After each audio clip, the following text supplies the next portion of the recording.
Hello, ladies and gentlemen, and everything in between. Welcome back to another episode of GEEXX Reads. Today I want to talk about The Name of the Wind by Patrick Rothfuss, an image of which you will see here. This book is the first book in the Kingkiller Chronicles. It details the origin of Quoth. Now, I'm not sure I'm pronouncing the name correctly. It is spelled Kvothe. I don't know how it's pronounced. I'm probably doing it wrong, but I'm going to call it Quoth. The story takes place in like two separate parts, sort of. It bounces back and forth between what is the current timeline and Quoth's past. In the present, he is an innkeeper living under a different name. You get the hint that he's trying to escape his past. The character of Quoth is hinted that he is a legend. He has done a great many wonderful and amazing things. Some not so good, some, that have perhaps made him a wanted man. And this, the first book in the series, tells about his origins as a young man, as a young part of a traveling, I think it was a theater troupe. I don't remember now, sorry. And how he then goes on to university to study university stuff, possibly magic. And it, basically details the first few years of his life. From being a young man to studying at university to the adventures that he has, yada, yada, yada. His rivalries, his loves. And man, I really like this book. It's thick. This book is thick. It's not quite Stormlight Archives thick, but man, it's still 669 pages. It's a long book. But I was definitely interested, because like I said, there's, I want to find out how he went from being this young prodigy to being someone who wants to be a quiet innkeeper who's trying to forget all that. So there's a definite mystery there, and I was really excited. This is one of this for me was a page turner. I really tore through this book quickly, and then when I went back through and I've read it again, and I will probably read it again a third time, just because I find that I pulled this off the bookshelves. It's kind of tattered and worn. It's kind of yellowed with age, so I don't think I've read it in a few years. So I really wanted to go back and read it again.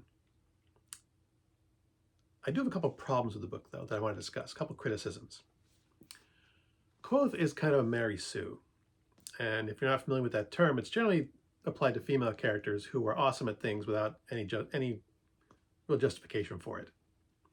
A lot of people complain that Rey in the Star Wars sequels was a Mary Sue because she was so super awesome. I disagree with that. She was a little bit of Mary Sue, but not quite as bad as people were complaining about. Quoth, on the other hand, is awesome at everything he learns. If he puts his mind for something, he becomes awesome at it. Doesn't matter what it is. He's awesome at everything. Women pine for him. It's kind of like, it's Patrick Rothfuss wish fulfillment. Oh, I'm this poor, pitiful, tortured soul. Look how awesome I am. You should love me. It's not quite that bad, really, but it sort of is. It's my one real complaint about the stories is that, he is this, this super awesome guy who everyone should love and is good at everything. That said, I still found him relatable in a way. Rothfuss has managed to write him as being a fairly down-to-earth person. He doesn't have a lot of, I'd say lofty ambitions. He doesn't have a lot of pride. He has a little bit of pride. He is, he's a bit prideful. He's stubborn, doesn't like being made a fool of. He hates people who are full of themselves. But I found his character to be at least relatable and likable. That's important. If you don't like the characters, you're not going to want to keep reading. And I didn't find him boring. I found him interesting, and I really wanted to know what happened. This is the first book in a series, so it only goes so far. Um, takes him mostly through his, again, a portion of his childhood, going from, traveling nomad with his parents to going the time between that and finally getting to the university to study, first year studying. It's pretty much like the first couple of years. It's a couple of years of his origin story. And I was so excited to get this. This book continues. There's a second book. There was supposed to be a third. When was this book written? What's our date on this sucker? 2007. This book came out in 2007. This is 2024 now. Third book still isn't out yet. Second book is. I may get to discussing that if I review the second book. We'll leave Patrick Rothfuss alone for now. But yeah, this book, I mean, I like the surrounding characters as well. The other people he meets in his journeys, the way he interacts with them. Rothfuss has done a good job at world building. There's, different cultures. In spite of the magic and stuff, I liked these people. I found their behavior realistic and believable.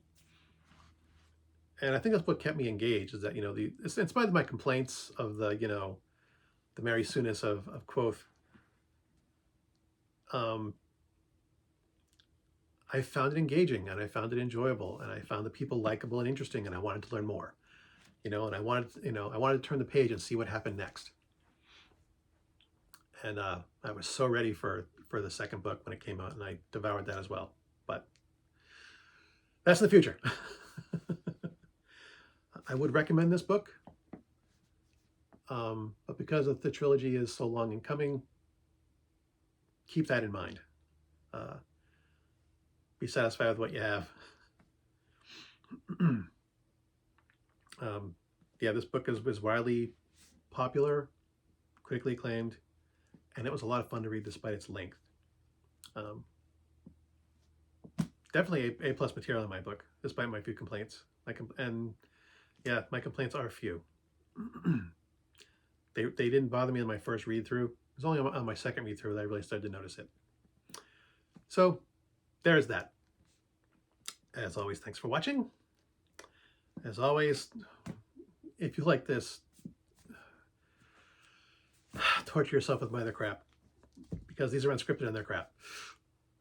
And until next time, good hunting.